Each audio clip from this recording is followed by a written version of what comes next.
માર્કેટનો એક એવો ડેટા જે ડેટા રીડ કરવાથી તમને અંદાજો લગાવી શકો છો કે આવતીકાલે માર્કેટ પ્લસ રહેશે કે માઇનસ રહેશે.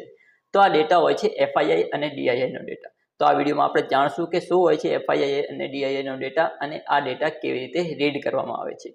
તો સૌથી પહેલાં વાત કરી લઈએ એફઆઈઆઈ વિશે. તો એફઆઈઆઈ એટલે ફોરેન ઇન્સ્ટિટ્યુશનલ ઇન્વેસ્ટર, એટલે કે વિદેશી મોટા રોકાણકારો, જેમાં આવી ગયા ફોરેન હેજ ફંડ, ફોરેન બેંક અને ફોરેન મોટા ઇન્સ્ટિટ્યુશનલ ઇન્વેસ્ટર હોય છે એ.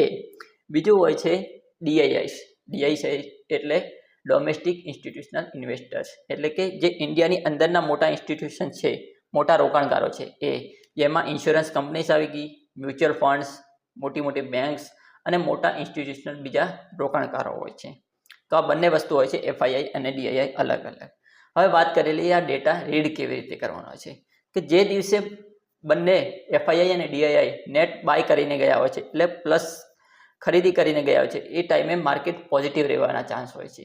અને બીજી સાઈડ એ કે જે દિવસે એફઆઈઆઈ અને ડીઆઈઆઈ સેલિંગ કરીને ગયા હોય છે, ડેટા નેગેટિવ હોય છે, ત્યારે માર્કેટ આખું નેગેટિવ રહેવાના ચાન્સ વધારે રહે છે. હવે આના ઉપરથી આપણે માર્કેટ સેન્ટિમેન્ટ વિશે વાત કરી લઈએ થોડી, કે જે દિવસે એફઆઈઆઈ નેટ સેલ કરીને ગયા હોય છે અને ડીઆઈઆઈ નેટ બાય કરીને પોઝિશન બનાવેલી હોય છે, એ પર્ટિક્યુલર ટાઈમ માટે માર્કેટ વોલેટાઇલ રહી શકે છે, પણ જે લાંબા ગાળે લોંગ ટાઈમે માર્કેટ પોઝિટિવ થવાના ચાન્સ રહે છે. બીજી વાત કરી લઈએ, બીજું સેન્ટિમેન્ટ એ છે કે એફઆઈઆઈ પણ બાય સાઇડની પોઝિશન બનાવીને ગયા હોય છે, ખરીદી કરીને ગયા હોય છે, અને ડીઆઈઆઈ પણ ખરીદી કરીને ગયા હોય છે, નેટ બાય સાઇડની પોઝિશન બનાવી ગયા હોય છે.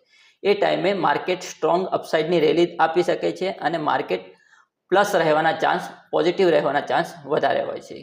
અને ત્રીજું સેન્ટિમેન્ટ એ છે કે એફઆઈઆઈ પણ સેલિંગ કરીને ગયા હોય છે, એટલે કે વેચવાળી કરીને ગયા હોય છે, અને ડીઆઈઆઈ પણ સેલિંગ કરીને ગયા હોય છે, ત્યારે માર્કેટ એક નેગેટિવ રેન્જમાં આવી જાય છે અને માર્કેટમાં કરેક્શન આવવાના ચાન્સ વધુ હોય છે. તો આ થઈ ગયો એફઆઈઆઈ અને ડીઆઈઆઈનો ડેટા રીડ કરવાનો સ્ટ્રેટેજી.